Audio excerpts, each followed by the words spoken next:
Hey guys what's up, my name is Rahul. So आज हम बात करेंगे ये जो खालिस्तानी एलिमेंट्स है जो कि इंडिया को डिफेम कर रहे हैं यूएस और कनाडा में, इनसे हमें कैसे डील करना चाहिए।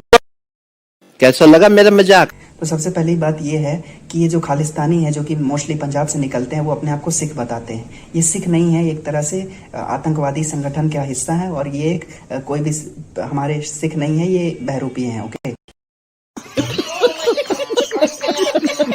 सो ये दूसरे देशों में ज़्यादातर कनाडा या अमेरिका या यूके में जाते हैं और वहाँ की सिटीजनशिप ले लेते हैं एज अ रेफ्यूजी कि हम रेफ्यूजी हैं, हमें हमारे इंडिया में हमारे ऊपर बहुत ज़्यादा अत्याचार हो रहा है, पॉलिटिकल वायलेंस हो रहा है, इस वजह से आप हमें शरण दे दो और हमें यहाँ की सिटीजनशिप दे दो या फिर रेफ्यूजी का स्टेटस दे दो।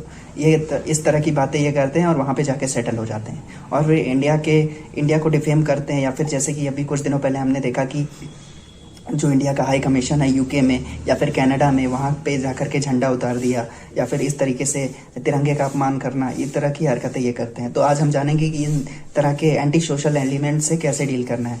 तो जैसा कि हम जानते हैं कि इंडियंस पूरे दुनिया में फैले हुए हैं।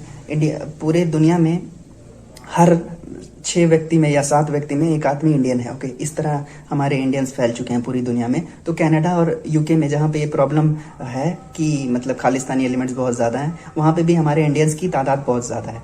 सो मोस्टली एजुकेटेड इंडियंस वहाँ पे जो टेक इंजीनियर्स या फिर साइंटिस्ट वगैरह इंडिया से जाते हैं और वहाँ पे काम करते हैं। ओके, सो एक तरह से वो इन्फ्लुएंशियल है, उनके पास बहुत पैसा है और एक तरह से वो एक इकोनॉमिकली बेटर ऑफ हैं। ओके, तो उन्हें भी एक तरह से देश सेवा करने का मौका मिलेगा इन खालिस्तानी एलिमेंट से डील करते हुए, क्योंकि जो एनआरआईज हमारे जो भाई बहन विदेशों में रहते हैं, एक तरह से they are officers without uniform.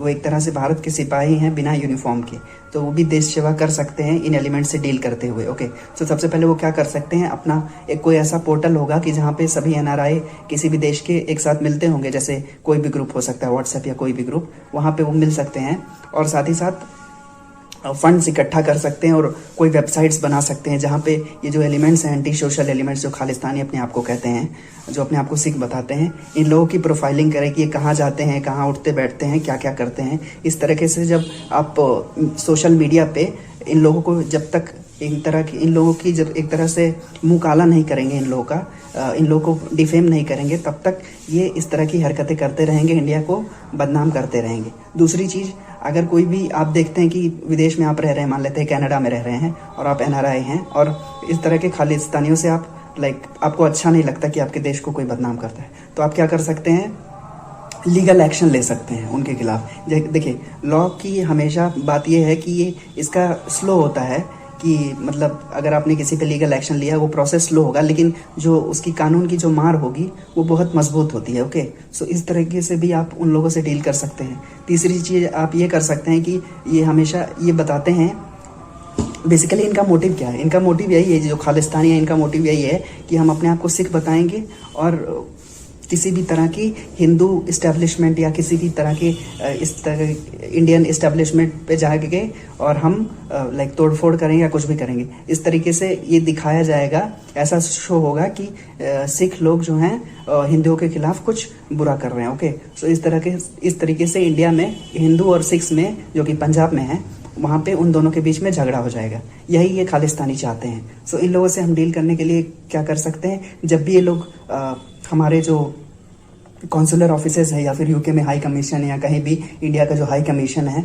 वहाँ पे जा करके खालिस्तानी अपना झंडा लहराते हैं, तो आप भी उनके रिटेलिएशन में अपने एक साथ यूनिटी में दिखा करके, एकता दिखा करके उनके सामने खड़े हो सकते हैं कि अगर तुम हमारे देश को डिफेम करोगे तो हम भी तुम्हारे खिलाफ एक्शन लेंगे, चाहे वो लीगल एक्शन हो या फिर तुम्हें डिफेम करना हो और किसी भी तरीके की एक्शन लेना हो। ओके, या फिर फंड्स इकट्ठा करना हो। जो एनआरआईज दूसरे देशों में रहते हैं वो एक तरीके से ये भी कर सकते हैं, पीआईज हायर कर सकते हैं। विदेशों में तो बहुत कॉमन है कि पर्सनल इन्वेस्टिगेटर आप हायर कर लो और जो भी खालिस्तानी है जिनसे आप डील करना चाहते हो उनकी प्रोफाइलिंग कर लो, क्या करता है, कहाँ जाता है, और इस तरीके से आप उनको टारगेट करके, जो कि लीगल हो, एथिकल हो, ये नहीं कह रहा हूँ कि आप गैर कानूनी तरीके अपनाएं, लीगल तरीके से उन लोगों से डील कर सकते हैं, because you are officers without uniform and you can also contribute in nation building. Okay, इसके लिए क्या बात। सो इस तरीके से हमारे एनआरआई भाई मदद कर सकते हैं इन खालिस्तानियों से डील करने के लिए, जो कि इंडिया को हर समय बदनाम करते रहते हैं। ओके,